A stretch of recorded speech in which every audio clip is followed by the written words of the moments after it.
It's not what you think. It's not what you think. I'm a 70-year-old American. And for most of my life, I've lived under this cloud of Islamophobia. I admit it.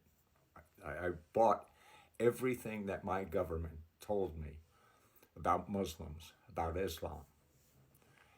And then, at 68 years of age, I'm led to the Quran. And I want to share with you something. Islam is the Quran. Read the Quran.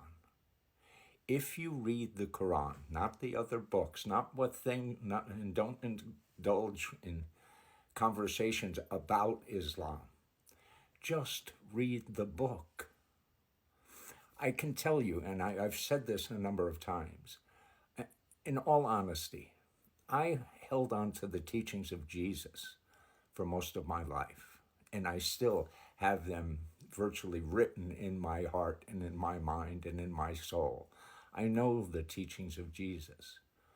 The curious thing is the teachings of Jesus and the Quran don't seem to be at odds with one another. And I know you're going to say, well, what about war and this and that? But the only proof of what I'm saying can be found in reading the Quran in a language you can understand. It's not a big book. It isn't. Read the Quran. Now, this is really was the motivation for this. I had a comment in one of my videos where I'm reading the Quran, and I posted me reading the Quran, not interpreting it, reading the Quran. And I got a response from this fellow, I think it's a fellow, and I could tell in the response that he was very excited. He says, I can't believe this, that he found me reading it. And he goes on, I think it's a he goes on to say, I've just begun reading, but I'm only in chapter 2. And I encouraged him, and then this was last night, and then I put down my phone, and I laid down, and something told me to reach out to him again.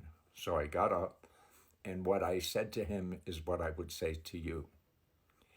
In reading the Quran, you will find that chapter 2, for example, is the largest chapter and may present itself as a bit of a challenge to get through. And what I said to this fellow was, if he needs encouragement to go, there are 114 chapters, none of them as vast as chapter 2. So I encourage this fellow, go to the back and read forward. Start at 114 and read forward if you need encouragement. This is to a fellow who says he's already in the midst of reading chapter 2. But that can get a little burdensome. So I wanted to encourage him. And that's what I'm suggesting to you also, with a little caveat to this. And that is, as I mentioned, I followed the teachings of Jesus all of my life. Do you know that when I was led to the Quran, and like this fellow, I began in the beginning of the book, and I read the very first chapter, my heart was filled with joy because the very first chapter of the Quran, it's short, it's only 7 verses, it's very short, but the very first chapter, as I read it, I could see what Christians call the Lord's Prayer. It was right there. When Jesus' disciples asked him, they said, Lord, can you teach us to pray? And he goes on, this is in Matthew, I believe. He goes on and he says, don't be like the hypocrites and repetition and that, and do it. Go into your private place and ask God in secret.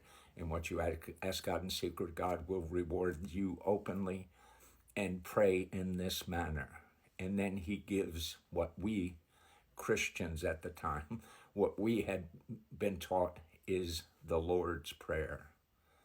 The beautiful thing is that the sentiments of what Jesus says and how to pray to the Lord God Almighty is virtually the same sentiments. The words are a little different, but I'm telling you, if you know the prayer, Our Father who art in heaven, hallowed, you know that. If you read the first chapter of the Quran, you can't help but see that it is the same. So I want to get us out of the America first, and I want to suggest unity for all. And one of the biggest obstacles, as I see it, is the attitude that America has towards Islam. And it's based on the actions of these people who call themselves Muslims. And I guess they are Muslims. But the true Islam is found in the Quran. Do you know that the Quran says that Jews and Christians who believe in God, believe in Judgment Day, and do good shall have their reward with their Lord, and they shall not fear nor grieve? Tell me, does that sound like anything you've been raised with about what Islam is? Please try reading the book. I think it'll help you get over this Islamophobic, or get through this Islamophobic cloud that America has been under for my whole life. I'm 70. I wish you well. Peace.